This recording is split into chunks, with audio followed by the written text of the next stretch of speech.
Bonjour et bienvenue à notre Jesus Coffee. Alors, je ne suis pas tout seul, Nathan arrive, et voilà, il est là. Bonjour à tous. Vous allez bien? Donc, alors, ça va super bien, on est content d'être avec vous ce matin. Ouais, encore on continue pendant ces 21 jours, désolé des 10 minutes de retard. Donc tous les matins, on est arrivé à fixer à peu près, ça sera à 8h30. Là, on a eu un petit retard. Désolé. Alors ce matin, je suis allé chercher 5 pierres à la rivière, 5 petites, des petits galets là, tu vois. De quoi va-t-on parler ce matin, tiens? Ça te fait penser à quoi ça? Ça fait penser à un personnage de la Bible, c'est David. Exactement, David. David qui alla chercher 5 pierres à la rivière pour combattre le grand Goliath. Exactement. Alors ce matin, donc, on va parler de. Toi, tu prends un galet, hop là. Ok, d'accord, super. Hop là. J'arrive et. On va parler de Goliath. Goliath qui vient vous affronter, chers amis. Il vient venir chez vous, chez toi. Il t'affronte, peut-être pendant ces 21 jours. Il y a un géant qui se dresse. Il nous est dit dans la Bible, dans 1 Samuel 17, je vous lis le verset. Le Philistin s'arrêta et s'adressant aux troupes d'Israël rangées en bataille, il leur cria: pourquoi sortez-vous pour vous ranger en bataille? Ne suis-je pas le Philistin et n'êtes-vous pas les esclaves de Saül? Choisissez un homme qui descende contre moi. Et souvent, Satan vient avec son immense épée, sa grande taille, il nous a dit qu'il faisait 3,70 m, et il vient nous affronter. Peut-être que dans ce temps de jeûne, là, il y a des choses que tu es en train de gagner, mais il y a des choses qui te font peur. Il y a Satan lui-même, peut-être, qui vient t'affronter sur des domaines qui sont immenses pour toi, qui sont des montagnes. Et d'ailleurs, il va les traiter d'esclaves. Et je crois que la technique du diable, et on le voit même dans Job, quand Dieu dit d'où viens-tu, Satan? Il dit de parcourir la terre. Il est comme en train de dire à Dieu, j'ai parcouru la terre, tu avais un héros, il s'appelait Adam, je l'ai ruiné. Et il y a toujours cette dualité dans le fait que Satan cherche à détruire le héros que tu es, les héros que nous sommes. Et il sort sa grande épée. Mais nous, qu'est-ce qu'on va chercher? Nous, on va chercher ces petites pierres-là. Petites pierres qui sont peut-être anodines, mais on n'est pas seul avec ces petites pierres. On a Dieu lui-même qui est avec nous.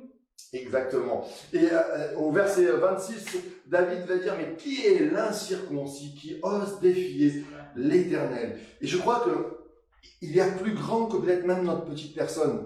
Vous avez des enjeux face à vos familles, face à votre carrière, face à votre couple, face à votre vie, peut-être, comme on disait hier, face aux addictions. Et quelquefois, on se semble seul, mais c'est aussi le nom de l'Éternel qui est bafoué, parce que quand on a donné notre vie à Dieu, Satan veut la détruire par tous les moyens.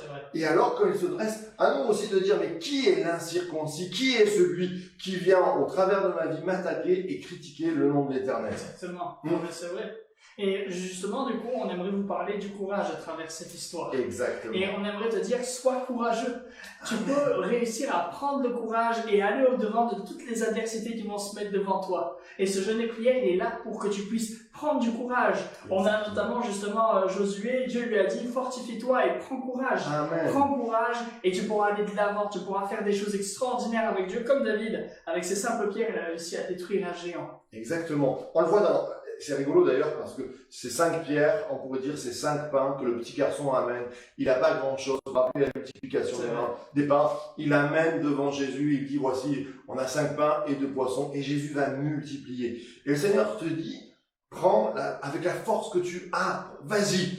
Vaillant héros. Comme tu disais à Gédéon, avec pas grand chose. Regardez Gédéon. Même, il va lui dire: tu pars en armée, mais tu abandonnes les 20 000 hommes, les 10 000 hommes, et tu te retrouves avec 300 hommes pour combattre sans épée, juste avec des cruches et des flambeaux. Mais le Seigneur lui dit: je suis avec toi. Normalement, avec un galet comme ça, on ne peut pas détruire un homme qui fait 3,70 m, qui a un casque d'airain, qui a un bouclier immense. Mais le Seigneur a guidé parfaitement cette petite pierre polie, ce petit galet. Et le Seigneur te dit: qu'est-ce que tu as dans tes mains? Qu'est-ce que tu as dans tes mains? Le courage. Le courage. Le courage. Et justement, le Seigneur il veut t'inviter à travers ce courage à faire simplement une foi et avoir la foi. Je crois que David, quand il est allé devant Goliath, il avait cette foi, il savait qu'il allait gagner, il connaissait déjà l'issue du combat. Exactement. Et j'ai envie de te dire, toi aussi, tu peux connaître déjà l'issue du combat, tu peux connaître déjà l'issue de cette sortie. Et je crois que si tu prends courage, ta foi va grandir. Rappelons-nous Paul qui nous dit nous sommes plus que vainqueurs. Exactement. C'est pour ça que j'ai mis le t-shirt de l'Italie, parce que quand l'Italie joue, nous sommes plus que vainqueurs. À chaque fois qu'on gagne tous les matchs, alors là, je vais me faire huer, il va y avoir des dislikes. Dans les commentaires là. Mais c'est vrai qu'il y a des équipes de foot où il y a des champions. Moi, je me rappelle toujours Usain Bolt.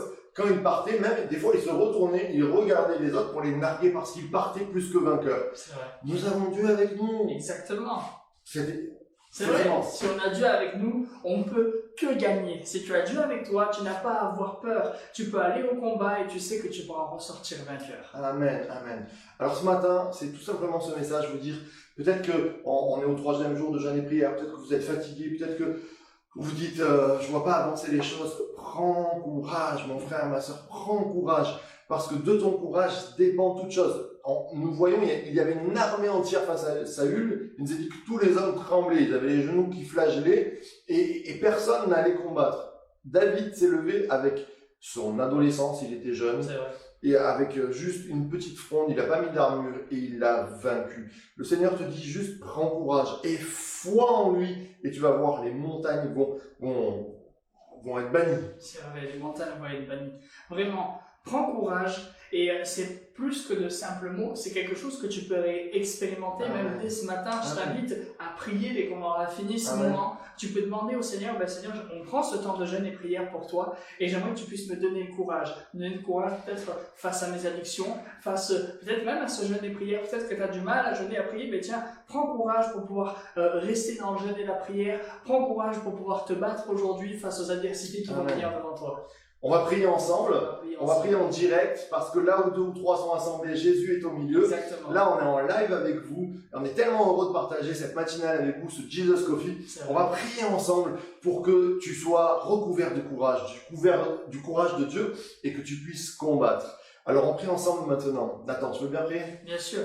Seigneur, je te prie pour nos auditeurs qui sont là et qui nous écoutent, pour que tu puisses les remplir de courage, pour que aussi nous-mêmes tu puisses nous remplir de courage. Quelle histoire merveilleuse, celle de David et de Goliath. On veut avoir cette même foi que lui. On veut à chaque fois, quand on rentre dans un combat, connaître l'issue. Et cette issue, c'est la victoire. Parce que nous savons que nous avons la victoire en toi, Seigneur Jésus. Alors viens, bénis-nous et remplis-nous de ton courage. Amen. Amen. Alors, on se retrouve tous les matins comme ça à 8h30, à 6h30, j'allais dire, à 8h30. Et puis le soir, vous savez qu'à l'église Source de Vie, on prend un temps de 19h à 20h30 environ pour prier. Peut-être que vous pouvez le faire chez vous aussi dans ce temps de jeûne et prière. Alors n'oubliez pas, prenez vos petits galets, votre courage et on va de l'avant. On se dit à demain matin. Salut tout le monde. Au revoir.